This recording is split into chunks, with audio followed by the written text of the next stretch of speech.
The other major topic in section 3.4 is amortization.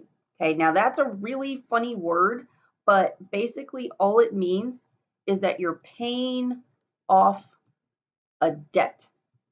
Okay, so let's go ahead and read the first bullet point here.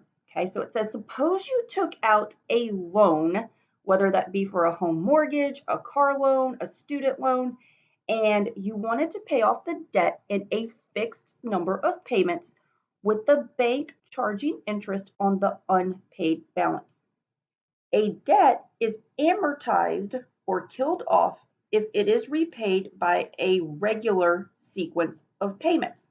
Okay, so for example, maybe you've made a car loan in the past. Okay, so when you purchase the car, you buy it for a certain price, but if you finance the car when you pay the loan back, you don't just pay the purchase price, you pay the purchase price plus any interest that has accrued on the unpaid balance. So with amortization, it is basically a formula that is going to help you calculate your payment, whether that payment be monthly or quarterly or however often you make it.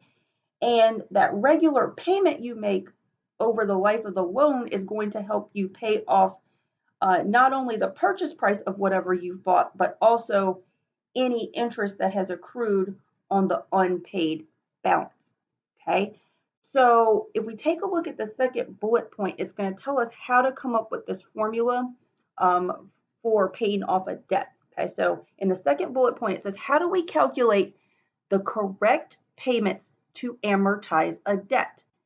The payments form an annuity with the present value PV equal to the debt D.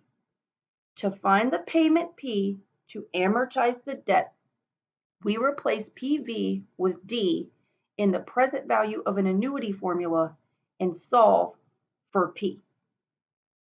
All right, so the second bullet point is basically explaining how we come up with the amortization formula.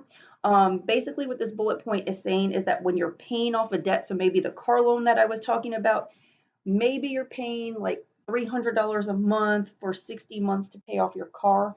So basically paying off a debt involves making regular payments. So there is an annuity involved. Okay, and if you go one step further, you want to think about it this way. So say you went out right now and you bought the car.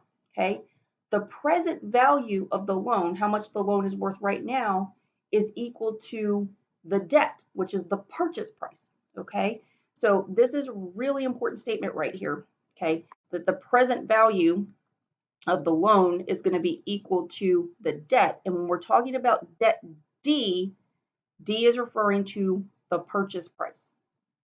Okay, so what this second bullet point is saying, okay, is to come up with the amortization formula, you're going to take the present value of an annuity formula, you're going to replace the present value with D, the debt, okay, and then we're going to solve for P, okay, and that is going to give us a formula for the payment. It's going to give us a way of calculating the payment we have to make on a regular basis to pay off our purchase price plus any interest that is accrued on the loan. Okay, so what I'm going to do is show you the derivation of the amortization formula right here. Okay, the amortization formula is actually at the very bottom of page 1 of this note packet. Okay, so here's the amortization formula. Okay, I'm just going to show you how we come up with this. Okay, so here we go. Okay, like I said, we're going to start off with the present value of an annuity formula. So that was PV is equal to P times 1 minus 1 plus R over M raised to the negative MT all over R over M. Okay, because again, you're making regular payments to pay off your debt. Okay, so an annuity is involved. Okay, but if you went out and bought something right now, okay, the present value, how much the loan is essentially worth right now, would be equal to the debt or the purchase price. So that's why in the first step, we're going to take the PV and replace it with D. We're making that substitution, okay? So then that would change the formula to be this, okay? So now what we're going to do, our goal is to solve this for P, okay, for the payment, okay? So that is our goal. We want to isolate P by itself on one side, okay? All right, so when we look at this on the right side, P is being multiplied by the quantity in brackets, okay? So that's what we're going to have to move or get rid of so that we can get P by itself, okay? So this quantity in brackets, okay, it is a fraction, okay? So if you look at the fraction, we are dividing by R over M, okay? So we can undo that, okay? Since we're dividing by R over M, we can multiply by R over M, okay? Whatever you do to one side, you have to do to the other. So we're going to start off solving for P by multiplying both sides by R over M, okay? And then on the right side, you have R over M in the top, 1 in the bottom. Those would cancel out, okay? And so it's going to leave you with this, okay? On the left side, you'll have R over M times the debt, okay, is equal to P times, well, the denominator is gone, and so you're just left with the numerator now. Oops, wrote the wrong thing down, okay? So you're left with this, okay? P times 1 minus 1 plus R over M raised to the negative MT, okay? All right, and then we'll keep going here, okay? Again, we're trying to isolate the P, okay, this, okay? So all we have to do, P is multiplied by all of this stuff in brackets, okay? So since P is being multiplied by that, okay, all we have to do is divide it off, okay? So let's go ahead and jot this down, okay? I'm just going to rewrite what I have, okay? And then we will have to divide off this quantity in brackets, okay? And then we'll have our formula for P, okay? So, oops. All right, so I'm going to divide both sides by this quantity, the stuff that P is multiplied by. All right, let's see if I can fit it in over here. All right, so now on the right side, this quantity cancels with this quantity. Okay, it's going to leave us with P. Okay, so this is basically giving us a formula for P.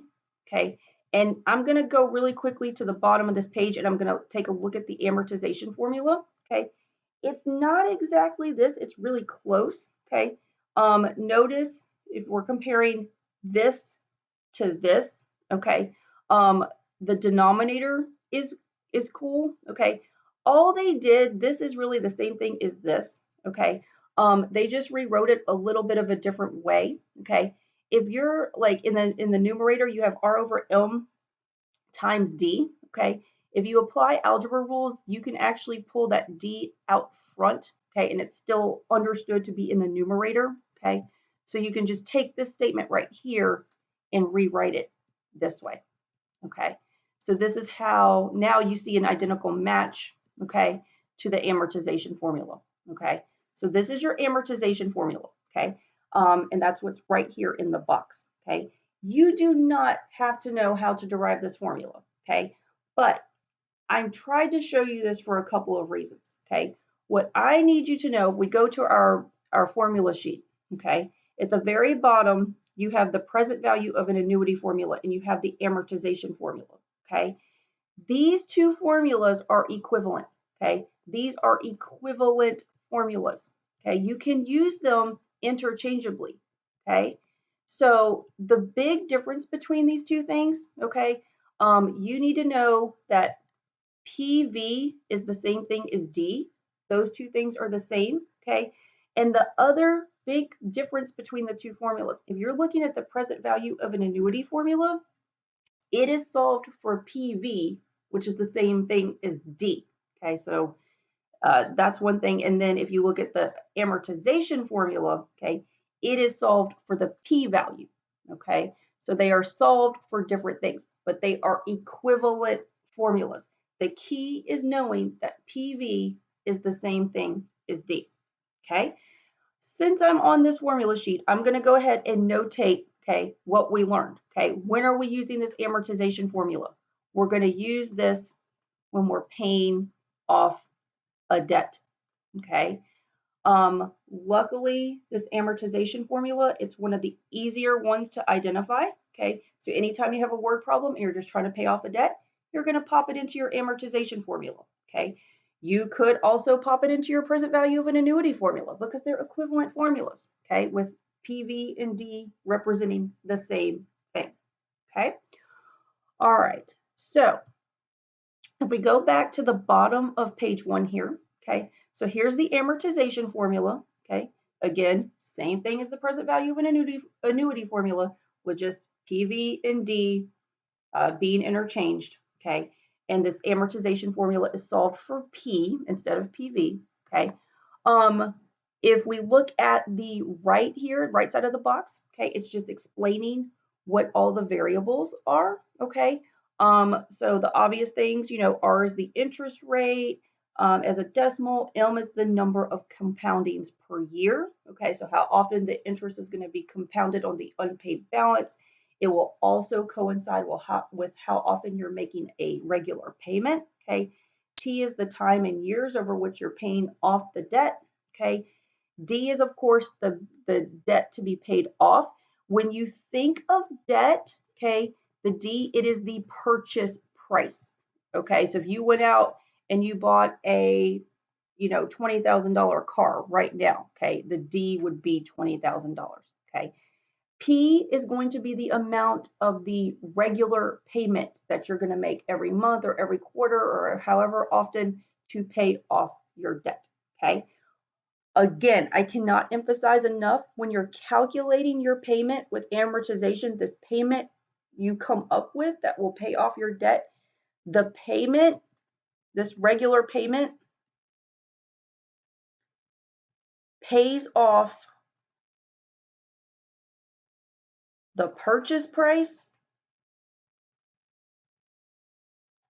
plus the interest, okay? It is taking care of everything at once, the purchase price plus the interest, okay? So it's very, very helpful formula, okay?